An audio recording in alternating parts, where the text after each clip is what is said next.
अस्सलाम वालेकुम। मेरा नाम आबिद खटक और आप देख रहे हैं कम्पिटिटिव एग्ज़ाम विद आबिद खटक। जिस तरह मैंने कहा था कि इंशाल्लाह इसके बाद मैं रिस्क एंड रिटर्न के हवाले से एक वीडियो अपलोड करूंगा कि रिस्क क्या होता है और इसकी टाइप्स और काइंड कौन सी होती है। तो आज हम इंशाल्लाह रिस्क को पढ़ेंगे कि रिस्क जो है ना वो फाइनेंशियल मैनेजमेंट में क्या होता है। तो आइए शुरू करते हैं। Risk risk is risk is variability between expected and actual return. तो बुनियादी बात यह है कि जब भी हम किसी प्रोजेक्ट में इन्वेस्ट करने जाते हैं तो एक सर्टिनिटी होती है ना कि आया इससे जो है ना हमें वो एक्सपेक्टेड रिटर्न मिलेगा या नहीं मिलेगा। जो हम तवक्को करते हैं कि इससे जो है ना हमें रिटर्न मिलता रहे और ये प्रोजेक्ट जो है ना वो कामयाब हो ना।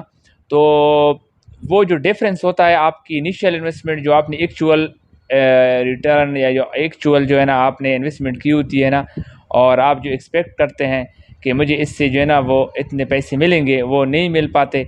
या आपको ये खौफ होता है कि ये जो ऑर्गेनाइजेशंस है तो यह जो प्रोजेक्ट है इसमें जो है ना वो कोई लॉस इसमें ना हो जाए। तो ये जो रिस्क आपका जो खौफ होता है, आपके अंदर अनसर्टिनिटी होती है ना, degree of uncertainty, potential of financial loss inherent in investment, तो ये जो है ना यही रिस्क कहलाता है।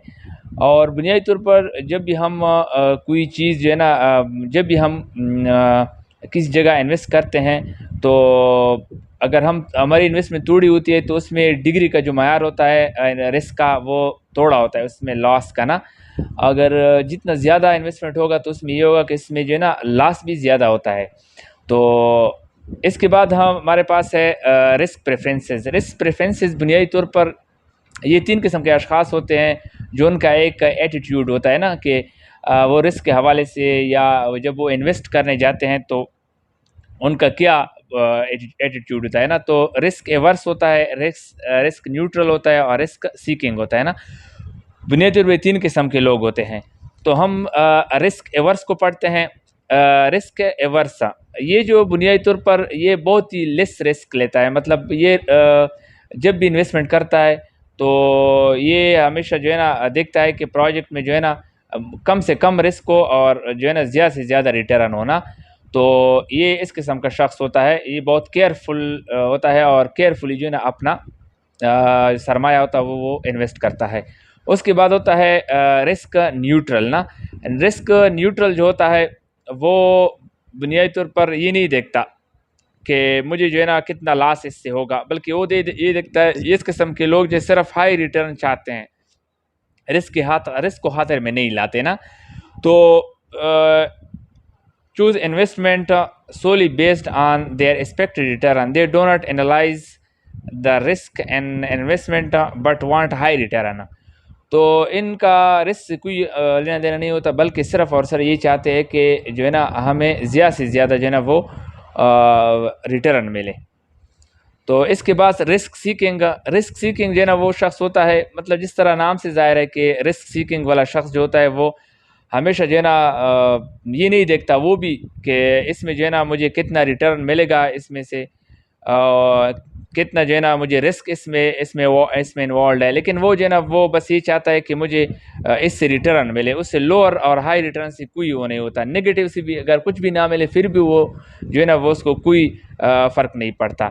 इसकी मिसाल ये है कि ये जो लॉटरी टिकट्स वगैरह, ये जो जुआ वगैरह खेलते हैं, मुख्तलिफ़ किस्म के पैसे इन्वेस्ट करते हैं, ये वही लोग होते हैं। तो ये 3 किस्म हमने पढ़ी, रिस्क एवर्स, रिस्क न्यूट्रल और रिस्क सीकिंग ना। तो इसके बाद हम पढ़ते हैं रिस्क काइंड ऑफ रिस्क क्या होते हैं ना। रिस्क में बेसिकली 2 किस्म के जो है ना वो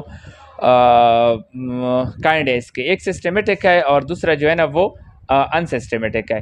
सिस्टमेटिक जो है ये अनकंट्रोलेबल है। अनकंट्रोलेबल का मतलब ये है कि ये सारा जो है ना एक इंटरनेशनल लेवल पे या एक नेशनल लेवल पे एक इशू जब रेज होता है तो इसको कंट्रोल करना एक ऑर्गेनाइजेशन की बात नहीं होती ना। जैसे इन्फ्लेशन आ गया या फ्लड आ गया, जिस तरह कोविड का अभी आया था ना कोविड, तो कोविड से जो है ना काफ़ी इकानमी जो है ना मुतासिर हुई थी ना, ये एक सिस्टमेटिक रिस्क होता है ना। अनकंट्रोलेबल जो है ना ये जो सिर्फ और सिर्फ एक उनका ऑर्गेनाइजेशन तक ये महदूद होता है ना, कि ऑर्गेनाइजेशन जो है ना उसको किस तरह कंट्रोल करते हैं, या लेबर का कोई इशू हो गया या इंटरनल जो भी इशू है तो उसको जो है ना कंट्रोल किया जा सकता है। ये अनसिस्टमेटिक होता है, ठीक है। और इसके अलावा ये एक्सटर्नल, इसका ये मैक्रो लेवल पे, जिस तरह मैंने पहले कहा कि इसका जो फैक्टर है ना, ये फाइनेंशियल रिस्पांस जो होता है ये एक्सटर्नल लेवल पे बड़ी मतलब बड़ी लेवल पे, ये ग्लोबल लेवल पे या मैक्रो लेवल पे, ये वर्ड इकोनॉमिक वर्ड है ना, तो ये होता है। और ये जो है ना ये सिर्फ और सिर्फ ये एक ऑर्गेनाइजेशन तक जो है ना महदूद होता है। और इसके अलावा इनका जो है ना ओवरऑल इकानमी से इम्पेक्ट होती है, और ये सिर्फ ऑर्गेनाइजेशन तक जो है ना महदूद होता है। इसकी एग्जांपल हमने बताया इन्फ्लेशन, अनएम्प्लॉयमेंट ना।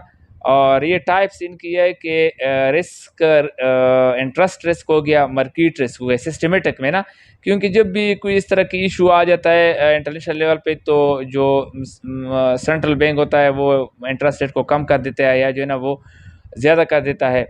मार्केट भी इस तरह इंटरनेशनल या नेशनल लेवल पे मार्केट के शेयर्स गिर जाते हैं ना, तो इसको एक ऑर्गेनाइजेशन की बात नहीं होती बल्कि वो एक नेशनल लेवल पे एक इशू होता है। और इनका जो है ना ये अनकंट्रोलेबल का है कि ये इसमें high labour turnover, high operational cost वगैरह जो है ना इसमें इन्वॉल्व होता है, इसमें ऑर्गेनाइजेशन तक की महदूद है। ये फाइनेंशियल रिस्क एक मतलब एक ऑर्गेनाइजेशंस का अंदरूनी जो भी कोई इस तरह का वो इन्वेस्टमेंट होता है, मुख्तलिफ शेयर होल्डर इन्वेस्ट करते हैं तो वही जो है ना फाइनेंशियल रिस्क कहला। बिजनेस रिस्क जब कारोबार से ये रिलेटेड है ना, ये जो फाइनेंशियल रिस्क और ये बिजनेस ना, अगर आपके बिजनेस में आपको किसी जगह इन्वेस्ट करते हैं तो आप उसको मतलब मुख्तलिफ प्रोसीजर जो है ना आप अडॉप्ट करके फाइनेंशियल को कम भी कर सकते हैं बिजनेस में, ठीक है ना। इसके अलावा यहाँ पे ये डाइवर्सिफाइबल है। डाइवर्सिफाइबल मीन के हम जो है ना अगर हम एक बिज़नेस कर रहे हैं तो इसमें जो है ना हम मुख्तलिफ़ किस्म के जो है ना वो स्टॉक रख सकते हैं, एक ही स्टॉक नहीं रखते फिक्स्ड। अमूमन हम जो है ना एक स्टॉक में जो है ना वो अपनी जो है ना इन्वेस्टमेंट हमारा शामिल नहीं होता, बल्कि हम डिफरेंट कंपनी के स्टॉक रख लेते हैं। अगर एक जगह पे हमें लॉस हो जाता है, दूसरे में जो है ना हमें लॉस नहीं होता, उससे हमें रिटर्न मिलता रहेगा। तो ये डाइवर्सिफाइबल है और ये जो है ना ये अनडिवर्सिफाइबल है, ठीक है। तो ये दो काइंड्स हमने पढ़ी इसकी, ये सिस्टमेटिक और अनसिस्टमेटिक रिस्क के हवाले से। तो इसके बाद हमारे पास है टाइप ऑफ रिस्क का। टाइप ऑफ रिस्क जो है ना ये डिफ़ॉल्ट, इसमें फर्स्ट जो आता है ये डिफ़ॉल्ट रिस्क है ना, कंपनी डिफ़ॉल्ट हो जाती है। जब भी हम किसी कंपनी में इन्वेस्ट करते हैं तो हम उसकी जो है ना वो इनकम स्टेटमेंट या बैलेंस शीट को देखते हैं कि इसकी जो है ना डेट इक्विटी का क्या रेशो है। तो कंपनी तो ऐसी नहीं है कि सारा जो है ना डेट पे चल रहा है, तो अगर मैं इसमें इन्वेस्ट करूँ तो मुझे जो है ना वो डिविडेंड मिलता रहेगा, नहीं मिलता रहेगा। तो है ना, या कंपनी जो है ना सारा जो है ना वो वाइंड अप करके ना कंपनी को ख़त्म करके ना सारा जो है ना बस बुरी बिस्तर गोल करके चली जाए, तो ये जो है ना एक रिस्क होता है। जब भी इन्वेस्टर जो है ना वो फिर चेक करते हैं इसकी जो बैलेंस शीट या जो भी इनका है फाइनेंशियल, ये चेक करते हैं कि हमें जो रिटर्न मिलता रहेगा नहीं। अगर कंपनी की जो है ना पोजीशन अच्छी है तो फिर तो इन्वेस्टर जो है ना इसमें फिर क्या अपना जो है ना सरमाया इन्वेस्ट करते हैं, अदरवाइज वो नहीं करते। अच्छा, बिजनेस रिस्क में ये होता है कि गवर्नमेंट के रेगुलेशंस इस तरह नई हुकूमत आई, उसने अपनी तरफ से कोई जो है ना रेगुलेशंस मुतारिफ कराई, तो इससे फिर ये है कि बिज़नेस पे उसका इम्पेक्ट पड़ता है। इकानमी रिस्क में ये जिस तरह अभी ओवरऑल इकानमी होती है उसमें आप कोई चीज़ ख़रीद लेते हैं तो कोई आपकी हमारी जो नेशनल लेवल पे या इंटरनेशनल लेवल पे इकानमी को एक दचका लगता है ना, तो इससे जो इन्वेस्टर होते हैं वो भी मुतासर होते हैं। प्रोडक्ट जो है ना वो आपका डैमेज हो जाता है किसी भी वजह से, इस तरह की कोई नेचुरल डिज़ास्टर वगैरह, कोई आग वगैरह जो है ना लग जाती है जो भी है ना, या जो है ना कोई फ्लड की वजह से इस तरह भी आया था ना, तो ये एक आपका रिस्क होता है प्रोडक्ट डैमेज का ना। डिक्रीज मार्केट शेयर्स, ये गुडविल और ये गुडविल पे डिपेंड, जब भी कोई इस तरह की पॉजिटिव नेगेटिव आपकी वो आती है न्यूज़ आती है तो आपके जो शेयर होते हैं मार्केट के वो हाई हो जाते हैं ना। और जब भी कोई नेगेटिव न्यूज़ होती है तो फिर ये जो है ना फिर ये आपके शेयर जो है ना वो नीचे आ जाते हैं ना। तो मार्केट लेवल पे आप किसी प्रोडक्ट की भी आप मिसाल ले सकते हैं। जब भी मार्केट में कोई प्रोडक्ट के हवाले से कोई इस तरह की नेगेटिव न्यूज़ आ जाती है तो फिर उसको कोई नहीं ख़रीदता, उसको फिर उसमें जो इंटरनेशनल लेवल पे भी और नेशनल लेवल पे उस पर कोई भी इन्वेस्ट नहीं करता। तो ये जो है ना उससे जो है ना उसकी कीमत जो है ना गिर जाती है उस प्रोडक्ट की ना। तो ऑर्गेनाइजेशंस को जो है ना फिर बहुत ही ज़्यादा नुकसान होता है। और पॉजिटिव नेगेटिव गुडविल, जिस तरह मैंने पहले कहा कि ये जो अच्छी और बुरी जो है ना आपकी न्यूज़ आपके ऑर्गेनाइजेशंस के बारे में, ये भी बहुत ज़्यादा इफेक्ट कर, ये भी एक रिस्क है बिजनेस के लिए, है ना। Financial risk, debt equity risk का फाइनेंशियल रिस्क का ये है कि जितना ज़्यादा आपने अगर आपकी जो कंपनी है वो ज़्यादा डेट से आप रन कर रहे हैं तो इससे फिर ये होगा debt position is high more risk.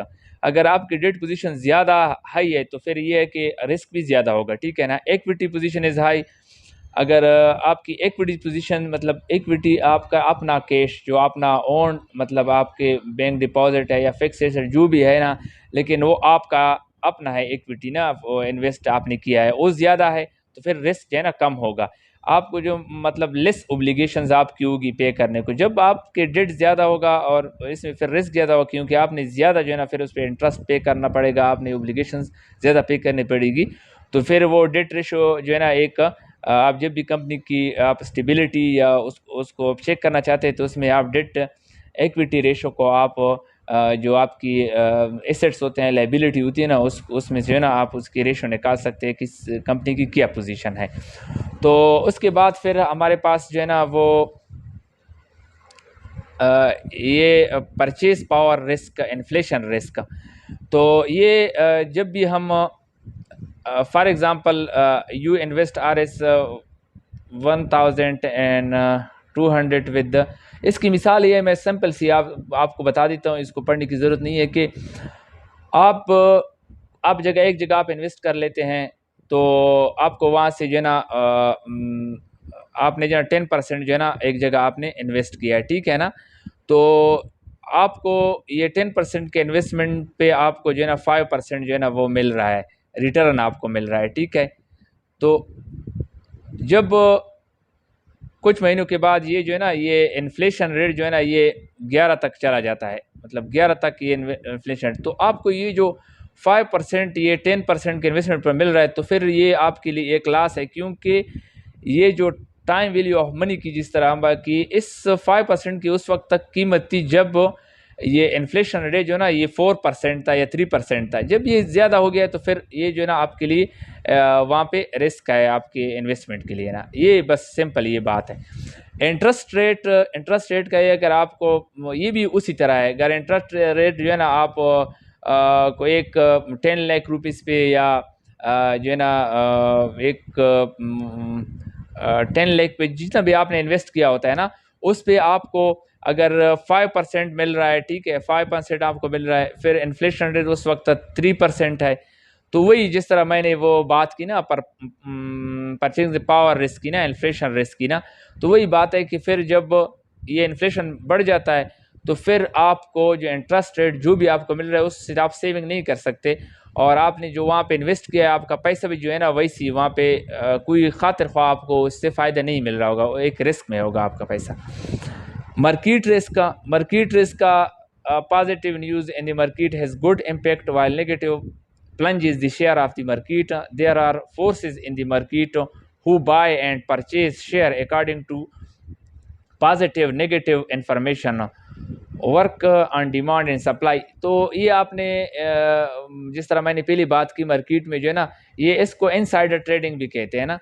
जिस तरह हमारा स्टॉक एक्सचेंज होता है ना, उनको पता है कि अभी जो है ना हमारे मुल्क में किस तरह सूरत हाल है ना, तो जब भी सूरत हाल अच्छी होती है तो हमारी इकानमी जो है ना फिर वो बढ़ती है ना, इससे स्टेबल होती है ना। जब भी इस तरह की कोई न्यूज़ आती है हुकूमत के ख़िलाफ़ या कोई इस तरह प्रोपेगेंडा या इस तरह हुकूमत जो है ना असम्बली डिज़ॉल्व होने वाली होती है या कोई इस तरह दहशतगर्दी का कोई वाक़या, तो फिर इससे ये है कि जो आपके मुल्क के शेयर्स है स्टॉक एक्सचेंज की ये गिर जाते हैं ना।